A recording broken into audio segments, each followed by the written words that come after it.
प्रभावी हो गया संगम बिहार के ऊपर। संगम बिहार में 150 टैंकर चलते हैं, 150 टैंकर, 150 टैंकर संगम बिहार में चलते हैं। और ये सारे टैंकर हर गली मोहल्ले के अंदर 4 चक्कर डालते हैं। कितने चक्कर डालते हैं? एक टैंकर वाला 4 चक्कर डालता है। एक टैंकर जब टैंकर खाली करता है तो 300 से 400 रुपए वसूलता है। 10 रुपए या 20 रुपए ड्रम के हिसाब से। 200 लीटर का ड्रम भरते हैं, 20 रुपए या 10 रुपए उनसे लिया जाता है। कितनी माता बहनें 10 रुपए 20 रुपए ड्रम के देती है? ईमानदारी से हाथ खड़ा करके बताना, आपको शपथ है। देते हैं कितने देते हैं जी? 25 रुपए, 20 रुपए। 400 रुपए में एक टैंकर खाली करके जाता है पानी का, एक चक्कर, और वो 4 चक्कर लगाता है। अब 150 को 4 से गुणा कर दीजिए, कितने हो गए? 600। 600 को, क्योंकि 600 पॉइंटों में पानी जाता है तो 600 पॉइंटों से 400 रुपए वसूले जाते हैं डेली। तो 600 को 400 से गुणा कीजिए, कितने हो गए? 624। कितना बन गया अमाउंट? ये 2,40,000 रुपए डेली की उगाही है। कम से कम बता रहा हूं ये आंकड़ा, 2,40,000 रुपए डेली पानी के टैंकर जहां खाली होते हैं वहां से गली मोहल्ले वालों से ये पैसा वसूल के ले जाते हैं। अब 2,40,000 एक दिन का है, 30 दिन एक महीने में, 30 दिन से गुणा कीजिए 2,40,000 को, कितने हुए? तिवारी जी आपका गणित क्या कहता है? 7 लाख। अरे भाई साहब 7 करोड़। अरे 7 लाख हो गए भाई साहब। 2,40,000 को गुणा 30 से कर दीजिए, बताइए 72 लाख रुपया महीने का। कितना? कितना? 72 लाख रुपया महीने का टैंकरों से वसूली के माध्यम से विधायक के और पार्षदों के पास जा रहा है। अब ये लोग आपके घरों में मीटर पर लगवाने देंगे? ये आपके घरों में टोटी वाला पानी आने देंगे? जिनकी महीने की कमाई 72 लाख रुपए है, वे लोग ये चाहेंगे क्या कि संगम बिहार के अंदर टोटी वाला पानी आ जाए, आपके घरों में मीटर लग जाए? ईमानदारी से बताओ। नहीं चाहेंगे।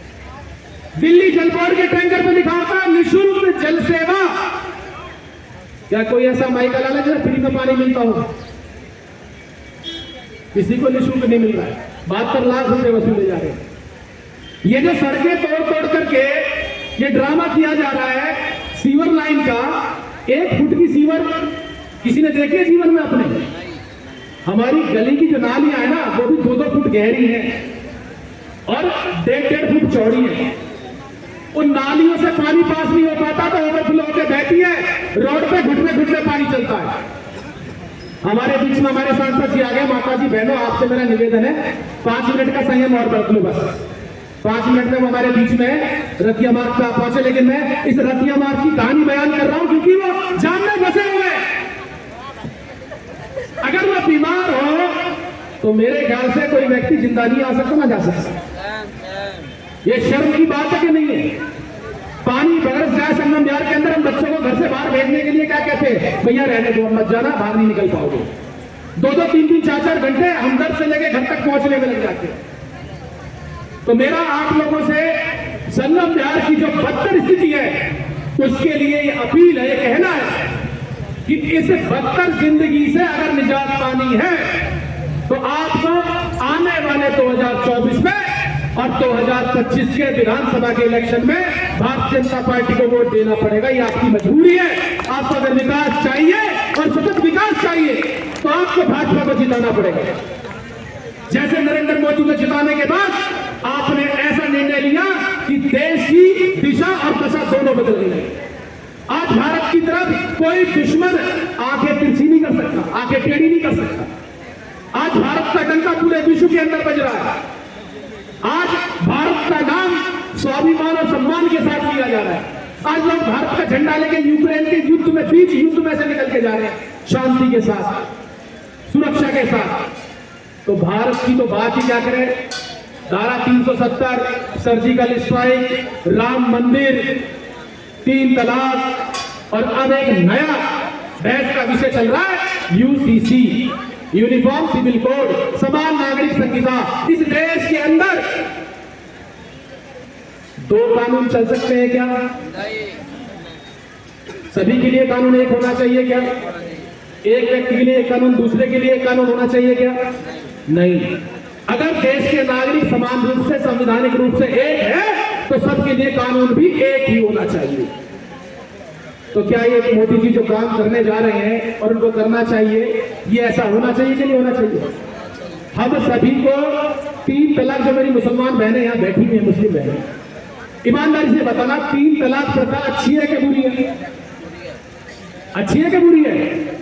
कोई 3 बार तलाक तलाक कह दे और उसका जीवन खराब कर दे, ये ठीक है क्या? गलत है। माता बहनें हमारी सब्जी घरों में, इस पर रोक किसने लगाई? मोदी जी। और अब वो कह रहे हैं कि समान कानून होना चाहिए, बहनों को भी उतना ही अधिकार होना चाहिए जितना भाइयों को।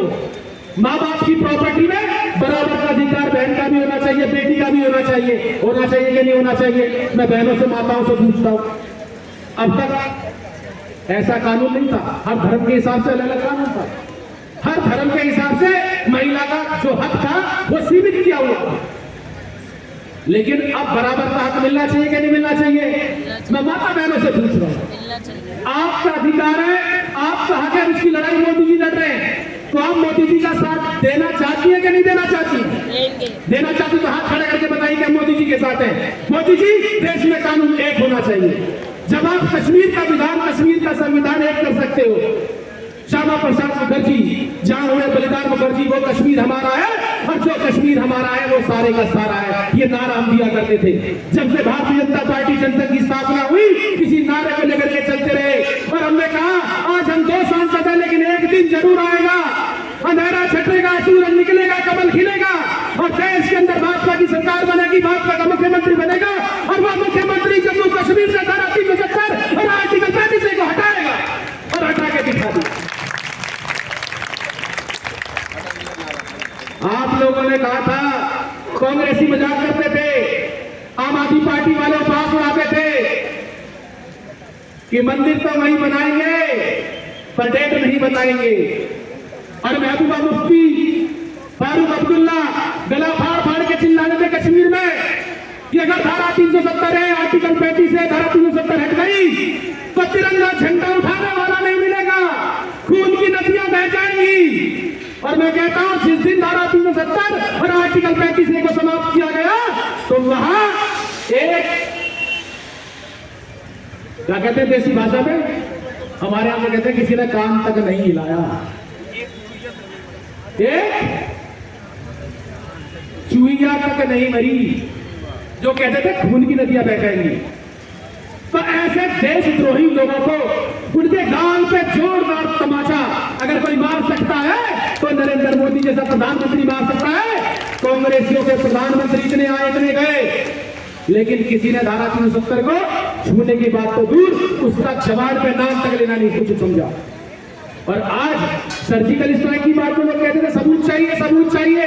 मोदी जी ने सर्जिकल स्ट्राइक नहीं की, झूठ बोला है, हमें सबूत चाहिए। पाकिस्तान का प्रधानमंत्री छाती पीट पीट के मातम बनाता रहा, इससे बड़ा सबूत क्या चाहिए आपको? वो कहते थे कि मोदी जी माइलेज लेना चाहते हैं, पॉलिटिकली माइलेज अचीव करना चाहते हैं, इसलिए बोल रहे हैं सर्जिकल स्ट्राइक हुआ है। कोई स्ट्राइक नहीं हुआ है। ये अरविंद केजरीवाल जो गिरगिटों का भी उस्ताद है, हमारे यहाँ कहावत है कि गिरगिट कई तरह के रंग बदल लेता है, कहते हैं ना, अरे तू तो गिरगिट हो गया है, रे है बहुत होशियार हो गया है। गिरगिट को क्यों जाना जाता है? इसलिए जाना जाता है कि उसके अंदर कैमोफ्लेज की एक बहुत बड़ी खूबी होती है, छद्मावरण। वो हर परिस्थिति में हर रंग के अनुकूल अपने शरीर की रचना बना लेता है, उस रंग में ढल जाता है। लेकिन गिरगिट भी शर्मा जाए, गिरगिट को भी पसीना आ जाए, ऐसा उसका उस्ताद मानव रूप में जिसने अवतार लिया है, इसका नाम है केजरीवाल। क्या नाम है उसका? बोलता क्या है, करता क्या है? बोलता क्या है, करता क्या है, लोगों को सुनाता क्या है, दिखाता क्या है? उससे बड़ा बहरूपिया मैंने अपने जीवन में नहीं देखा। हमारे यहाँ होली पे आते हैं बहरूपिये, वो कभी पुलिस का रूप धर के आ जाते हैं, कभी कुछ बन के आ जाते हैं, बोलते हैं भाई साहब होली है, होली की भेंट कीजिए, हम बहरूपिये। अरे बहरूपियों का भी बाप अगर कोई है तो अरविंद केजरीवाल है, इसके अलावा कोई दूसरा बहरूपिया मैंने अपने जीवन में नहीं देखा जो कहता था कि कांग्रेस से समर्थन नहीं लूंगा। कांग्रेस से समर्थन लेके सरकार बना लेता है, कहता है मैं बच्चों की कसम खाता हूं, बच्चों की कसम भूल जाता है।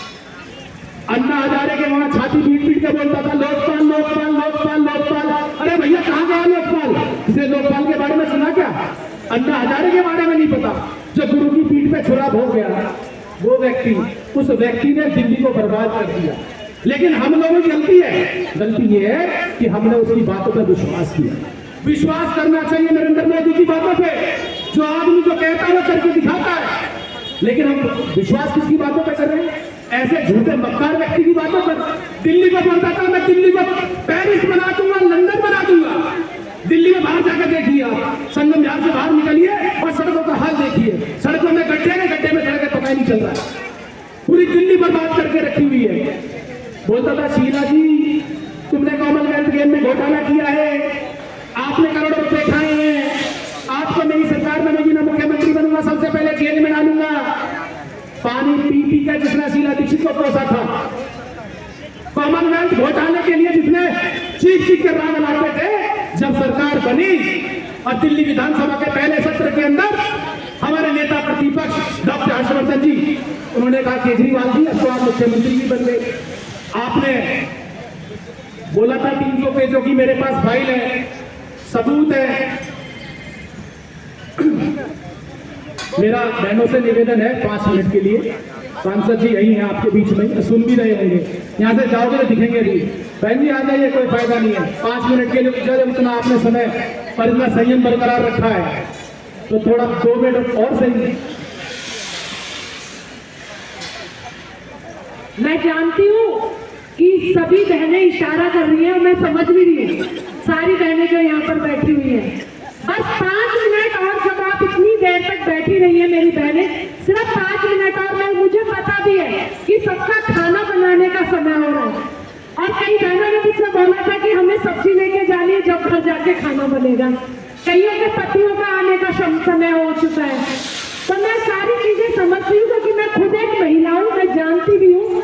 पर आप लोगों से सबसे मेरा निवेदन है, जहाँ आप इतनी देर बैठी हैं, बस ज्यादा नहीं आपसे कह रहे, 5 से 10 मिनट और आप बैठ जाइए। बस इतनी देर में हमारे सांसद जी हमारे बीच में आ जाएंगे और आपको उसका बैठने का, आपको जो 10 मिनट और बिठा रहे हैं उसका फायदा भी आप लोगों को होगा कि सांसद जी बता पाएंगे कि आप लोगों को और क्या वो लाभ दे सकते हैं, क्योंकि वो हमारे सीनियर हैं, हमसे बड़े हैं, तो वो आप लोगों को और ज्यादा जानकारी दे पाएंगे, तो वो आप ही के लिए अच्छा हो जाएगा। तो आज के लिए आप लोगों से सबसे मेरा निवेदन है, कोई बात नहीं, पतियों से माफी मांग लेना, कहना पूनम जी ने रोक लिया, अपने पतियों को बोल देना नहीं, तो आज के लिए उनसे क्षमा मांग के और थोड़ा खाना लेट बन जाएगा। और 10 मिनट आप लोग सबसे निवेदन है, कोई भी मेरी बहन उठ कर ना जाए। जिनकी बहुएं हैं वो तो आराम से उठ सकती है, मैं जानती हूँ, पर जिनकी बहुएं घर में नहीं है वो ज्यादा बहन परेशान हो रही है, तो सिर्फ 10 मिनट और आप रुक जाए, कोई भी बहन ना उठ कर जाए। वरना ये जो यहाँ पर इतना अच्छा प्रोग्राम चल रहा है और आप लोगों की बदौलत है, हम लोग कुछ नहीं है इस प्रोग्राम में, आप लोगों की बदौलत ही ये प्रोग्राम हो रहा है। तो प्लीज आप लोगों को सबसे मेरा हाथ जोड़ के निवेदन है, 10 मिनट के लिए कोई भी ना जाए मेरी बहन, 10 मिनट जरूर उनके घड़ी में देखकर। बहुत बहुत धन्यवाद।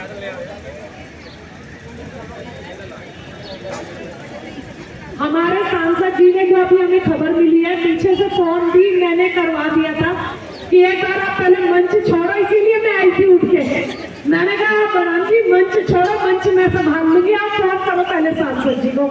तो सांसद जी ने अपनी गाड़ी छोड़ दी है, क्योंकि आप लोगों को सबको पता है, अभी जैसा ये बता रहे थे संगम विहार में जाम की क्या व्यवस्था है, जाम की वजह से उनकी गाड़ी नहीं आ पा रही थी और उन्होंने अपनी गाड़ी को साइड में लगवा दिया है और खुद पैदल चलकर अगर यहाँ तक आ रहे हैं, तो बस जितना पैदल चलकर आने में समय लगेगा आप लोगों के बीच में, बस उतना ही समय है। हमारे मिश्रा जी सारा कर रहे हैं आगे। हमारे बीच में हमारे लोकप्रिय सांसद जिनकी प्रतीक्षा में हम लोग यहाँ प्रतीक्षा रखते, पूनम जी ने बताया कि महेश जी ने इशारा कर दिया, अभी आ गए हैं और पैदल आए हैं गाड़ी छोड़ करके। तो संगम जहार की दुर्गति में बता रहा था और उसका प्रत्यक्ष प्रमाण है ये कि हमारे बीच में हमारे सांसद जी आ रहे हैं और संगम जहार की स्थिति यह है कि मैं गाड़ी छोड़ के आना पड़ रहा है। तो मैं कह रहा था, अब मैं ज्यादा लंबी बात नहीं करूंगा, सांसद जी हमारे बीच में पहुंचने वाले हैं।